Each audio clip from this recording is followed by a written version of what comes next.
Hello, so today I'm going to show you some 3D paper form techniques, different ways that you can create 3D shapes or forms out of paper.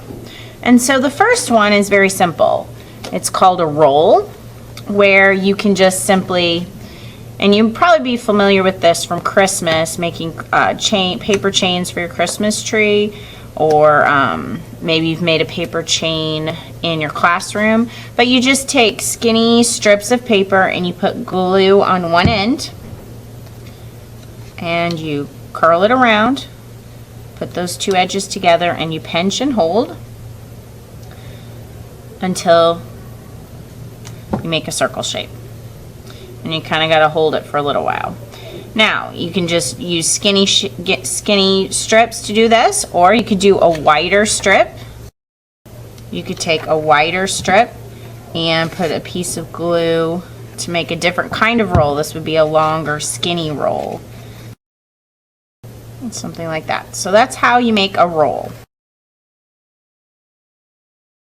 So another thing that you could make is called a loop, where you take a strip, put a little bit of glue, and you just bring the two ends together and you make kind of like a teardrop shape.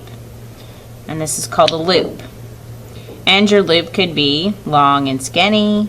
So just depending on the size, the length, the width of your paper can change the look of these paper techniques.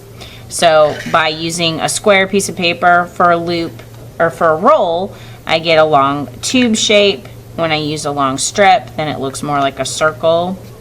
With the loop, the same thing.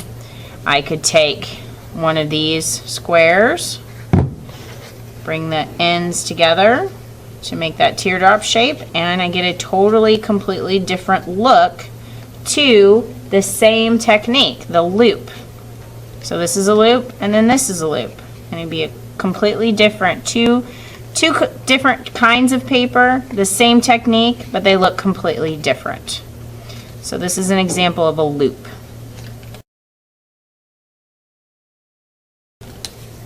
Okay, you could curl it.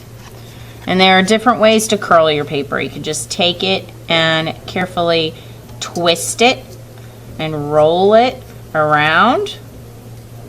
You could, if it's round enough and not too flat, you could put it on the table and push it. You can roll it really tight so that you get a small little curl. You could pull it and make the curl bigger. Again, you could roll a square piece of paper to get a different look to a curl. You could try to use your scissors. Now, if you try this once and it doesn't work, don't continue to try it over and over again. So with this, I could take and pull this across the blade of my scissors. So I'm holding one end of it, I'm putting the paper on the blade, I'm putting my thumb over the top of the paper, and I'm pulling it across my blade, and it's kind of starting to curl. It's a big curl, but the more I pull it, the curlier it becomes, the more I pull it across my paper. And so this could create a totally different kind of curl. So that's curl. The next one is tabs, where you can take a strip and you're going to fold the strip in half long ways. And then you're going to cut tabs on one half of this strip. So the strip's folded and I have a crease. I'm going to cut some tabs, all about the same size. Tabs kind of are usually like squares, but sometimes they're rectangles. You're going to cut tabs on one half of the strip, and then you're going to take and fold. All of them are facing this direction towards me. You're going to take every other one and you're going to fold it the opposite direction. So you're going to fold it back. So you're going to leave one facing this way towards me, and you're going to fold the next one facing the other direction. Then what you do is you put glue on these tabs, and then you can make this strip bend and curl and become wavy. just by holding these tabs down and bending and curving your paper. So now this paper was a straight strip, and by using tabs and holding those down, it's now a wavy strip. So that's how you do tabs. Okay, another technique is fringing. Fringing is where you cut skinny slits up, but you leave them all attached at the top. So you don't cut them off, you don't cut all the way up, you leave some space at the top. And fringing can be, you could cut these wider or skinnier.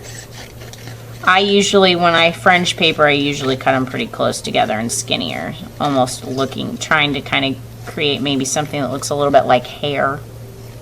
And you could do long fringe like this, or you could turn your paper and you could do shorter fringe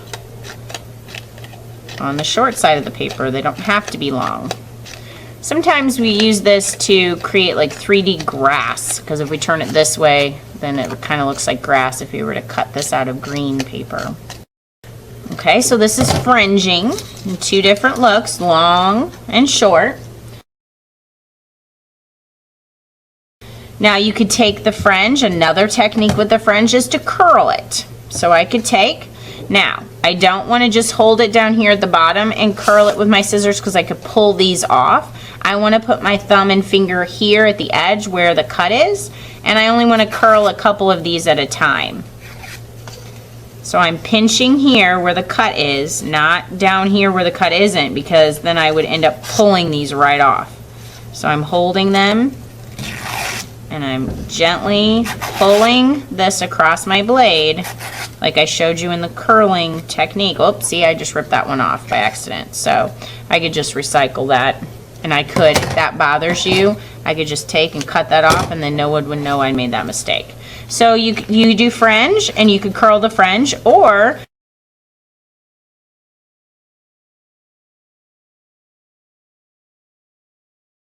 you could fold the fringe back and forth to create kind of a pleated fringe.